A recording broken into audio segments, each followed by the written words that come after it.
All right, everyone, we've got to talk about Hamburg because there have been significant protests and associated riots there with the G20 summit, to the point where large segments of the city apparently had active fires going on because people were burning cars to try to block police vehicles and stuff.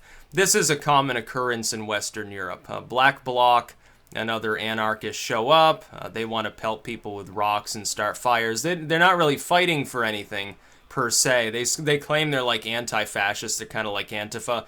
Not really fighting against fascism. They never show up to protest or riot when somebody's talking about wanting to denigrate free expression. Never show up for that, only for anti-capitalism. But here's the thing.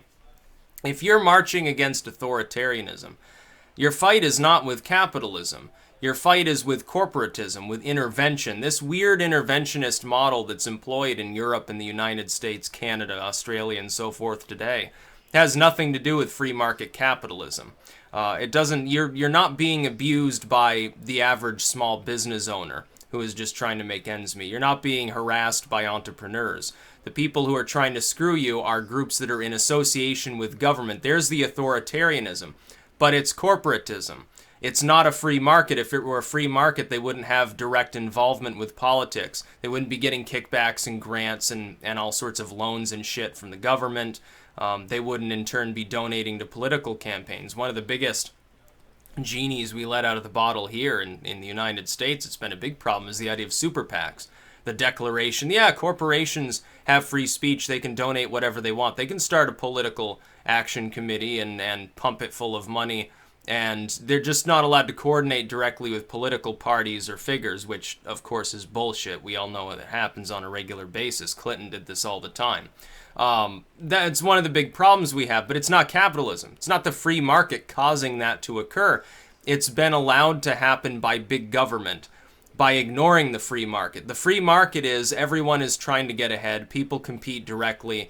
They're not being hyper-regulated. The government is not choosing favorites among different competing groups within any industry. For instance, it's not funding some oil exploration expedition by a company to the exclusion of others that aren't exploring at that time because it's gives them a dishonest advantage. It's not part of free market capitalism. People need to understand this. In the free market, there's no favoritism shown. What regulations, if any, do exist are evenly used. There is no kickback. There's no grant. There's no bailouts. All the things that are being identified by the more sane protesters in Hamburg as problems, they spawn from globalism and they spawn from government interventionism. It's a step away from socialism, but it's many steps from a free market. It has nothing to do with free trade. It has to do with intervened-in trade deals that big governments, in association again with those same big corporations, agree upon to move products more easily, again to the exclusion of and to the detriment of actual small businesses, regional businesses, entrepreneurs, startups, everything else under the sun. The driving engines of progress in the Western world were most enabled by actual free market capitalism. They've been stymied. The progress that we were making for a century has slowed down because of the abandonment of this and big spending policies. Now, some of this is related to my pensions and my welfare and stuff. Okay, all well and good. A lot of it is corporate welfare. And if you're concerned about corporate welfare, you shouldn't be harassing capitalism. You should be harassing corporations and big government. A lot of these people proclaim themselves to be socialists in Europe.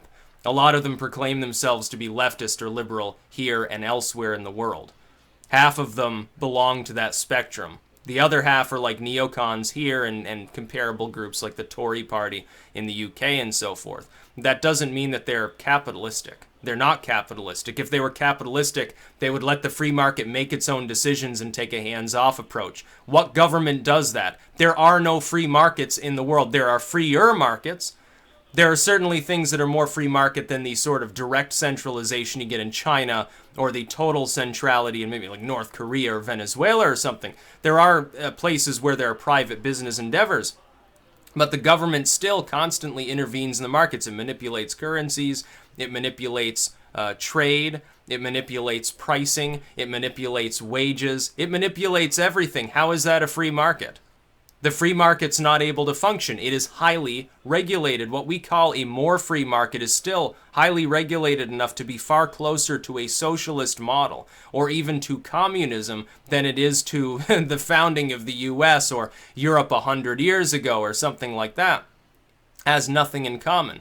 And this was born, by the way, out of the military-industrial days. The denigration of the free market in the West, largely Gilded Age, was, again, government interventionism. Those monopolies didn't spring up in a vacuum. They sprang up because local and state governments enabled them to do so by giving them monopolistic power and control. Rail barons, coal barons, steel barons, and so forth. The Gilded Age was the result of government intervention. The Progressive Age that reverses some of that was, again, more government interventionism. It doesn't matter whether the government is intervening on behalf of a big business or intervening on behalf of some union or some little poor dude or something like that. It's still interventionism.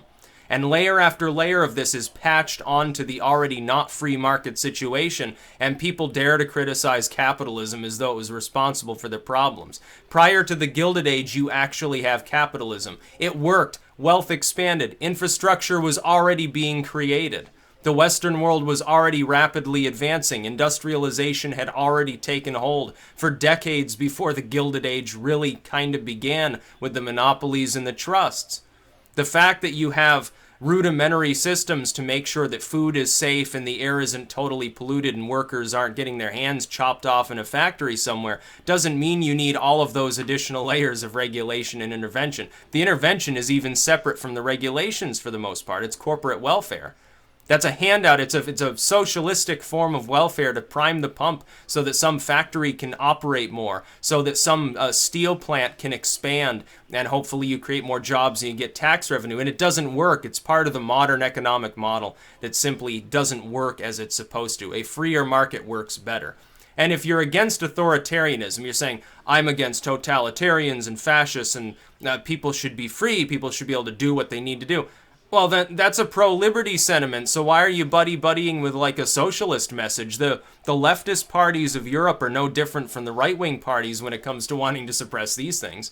Freedom of the press, we don't need that. Freedom of speech, we don't need that. Right to defend yourself, we don't need that. Sovereignty, who fucking cares? You're never going to get anything accomplished, by the way. You make yourself look bad when you're taking someone's like private vehicle, moving in the middle of the street, and then throw a Molotov cocktail into it to try to block the police or something. Yeah, I'm sure that wins you a lot of friends and allies. The sane protesters get tarred with the same brush. A lot of them, anyway, are just against globalism. And I would join them in on that. I support that fully. If you're against the G20 summit because you think that there's some unholy alliance of corporations and political establishments working across national lines, I would agree with you. Yeah, it's a form of abuse. It's really, really abusive. It's a huge problem in this world, but it has nothing to do with capitalism. And your tactics largely suck. That's about all. Peace out.